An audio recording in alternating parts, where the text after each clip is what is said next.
Salut à tous. Je suis prof de français dans le secteur public et ravi de vous accueillir sur ma chaîne. On explore ensemble la boîte à merveilles pour les élèves de première année du bac au Maroc. Abonnez-vous pour suivre cette aventure littéraire et obtenir des astuces pour les examens régionaux. Voici un plan possible pour l'évaluation de l'extrait « L'enfant au bain mort » d'Ahmed Sefrioui sans détail. Introduction. Présentation de l'extrait. Lieu bain mort. Temps journée. Personnage. Narrateur, sa mère, d'autres enfants. Axe de lecture 1. Réaction du narrateur face à un environnement inconnu. Sentiment du narrateur. Peur, anxiété, confusion. Explication des sentiments du narrateur. Inexpérience du narrateur. Axe de lecture 2. Passage de l'innocence à l'expérience. Réaction du narrateur. Refus de la socialisation. Maintien de l'innocence. Conclusion. Synthèse des axes de lecture. Dès notre arrivée, nous grimpâmes sur une vaste estrade couverte de nattes.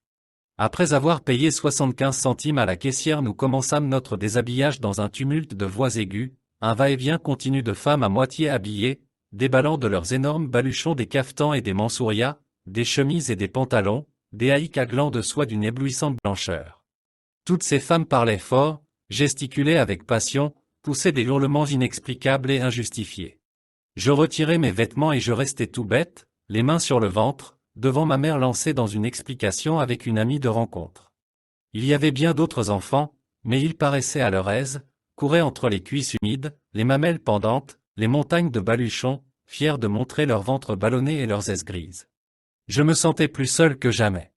J'étais de plus en plus persuadé que c'était bel et bien l'enfer. Dans les salles chaudes, l'atmosphère de vapeur, les personnages de cauchemar qui s'y agitaient, la température, finirent par m'anéantir. Je m'assis dans un coin, tremblant de fièvre et de peur. Je me demandais ce que pouvaient bien faire toutes ces femmes qui tournoyaient partout, couraient dans tous les sens, traînant de grands seaux de bois débordant d'eau bouillante qui m'éclaboussaient au passage. Ne venaient-elles donc pas pour se laver? Il y en avait bien une ou deux qui tiraient sur leurs cheveux, assises, les jambes allongées, protestant d'une voix haute, mais les autres ne semblaient même pas s'apercevoir de leur présence et continuaient leurs éternels voyages avec leurs éternels seaux de bois. Ma mère, prise dans le tourbillon, émergeait de temps en temps d'une masse de jambes et de bras, me lançait une recommandation ou une injure que je n'arrivais pas à saisir et disparaissait. عند وصولنا صعدنا إلى منصة واسعة مغطاة بالحصير. بعد أن دفعنا 75 سنتيمترات إلى أمين الصندوق بدأنا خلع ملابسنا وسط ضجيج من الأصوات الحادة وحركة مستمرة من النساء شبه عاريات يخرجن من أكياسهن الضخمة قفطانات ومنسوريات وقمصان وسراويل وحجابات من حرير ناصع البياض. كانت كل هؤلاء النساء يتحدثن بصوت عال ويلوحن بأيديهن بحماس ويطلقن صرخة غير مبررة وغير مبررة. خلعت ملابسي ووقفت مذهولا، يدي على بطني، أمام والدتي التي كانت منهمكة في شرح شيء لامرأة التقت بها للتو. كان هناك العديد من الأطفال الآخرين، لكنهم بدأوا مرتاحين، يركضون بين الفخذين الرطبة والثديين المترهلة وجبال الحقائب بفخر لعرض بطونهم المنتفخة وطواقيهم الرمادية. شعرت أكثر من أي وقت مضى بالوحدة. كنت مقتنعا أكثر فأكثر أنه كان الجحيم بالفعل. في غرف السونا، أجواء البخار والشخصيات الكابوسية التي كانت تتحرك هناك ودرجة الحرارة، انتهى بالأمر إلى الانهيار. جلست في زاوية مرتعشة من الحمى والخوف. تساءلت عما يمكن أن تفعله كل هؤلاء النساء اللواتي يدورن في كل مكان ويركضن في كل الاتجاهات ويجرفن دلاء خشبية كبيرة مليئة بالماء المغلي التي كانت تلطمني أثناء المرور. ألا يأتون لغسل أنفسهم؟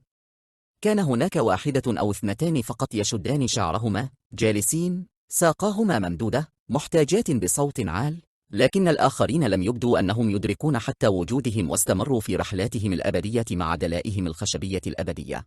كانت أمي، التي كانت في قلب الدوامة، تظهر من وقت لآخر من كتلة الأرجل والذراعين، وتطلق علي توصية أو إهانة لم أتمكن من فهمها وتبخر. Devant moi, dans un seau vide, il y avait un peigne en corne, un gobelet de cuivre bien astiqué, des oranges et des œufs durs. Je pris timidement une orange, je l'épluchai, je la suçai pendant longtemps, le regard vague. Je sentais moins l'indécence de mon corps dans cette pénombre, Je le regardais se couvrir de grosses gouttes de sueur et je finis par oublier les femmes qui s'agitaient, leurs seaux de bois et leurs voyages inexplicables. Autour de la pièce.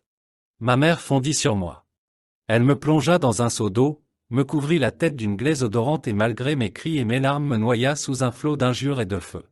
Elle me sortit du seau, me jeta dans un coin comme un paquet, disparut de nouveau dans le tourbillon. Mon désespoir dura peu, je plongeai la main dans le seau à provisions et je pris un œuf dur, gourmandise dont j'étais particulièrement friand. أمامي في دلو فارغ كان هناك مشط من القرن وقد تلمعت الكوب النحاسي بعناية وكانت هناك برتقالات وبيض مسلوقة.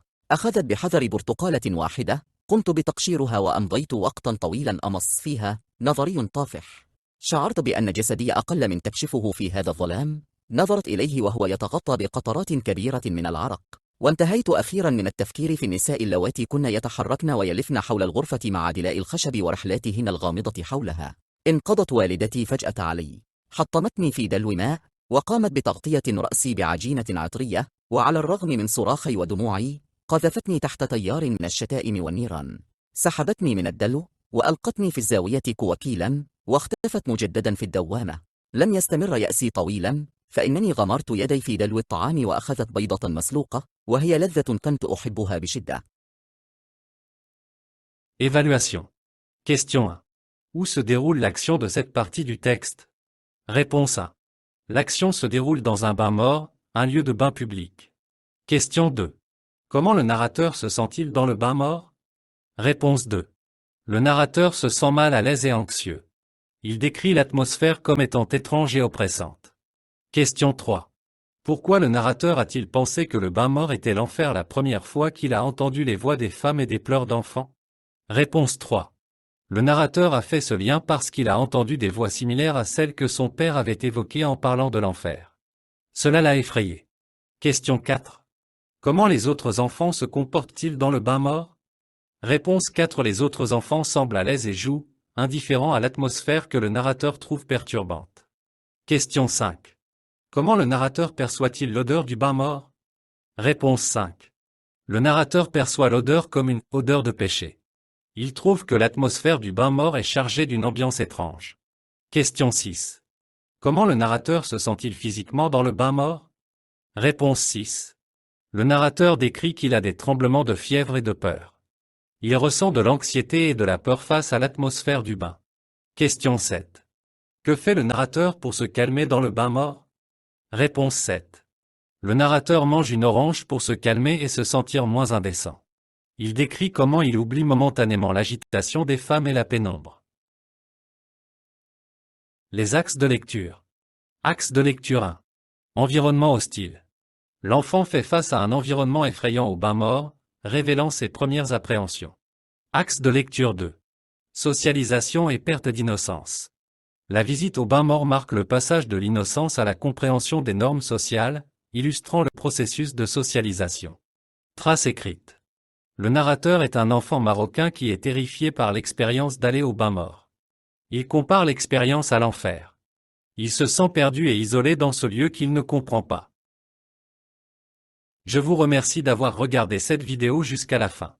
N'hésitez pas à vous abonner pour ne rien manquer de nos prochaines vidéos et rester informé.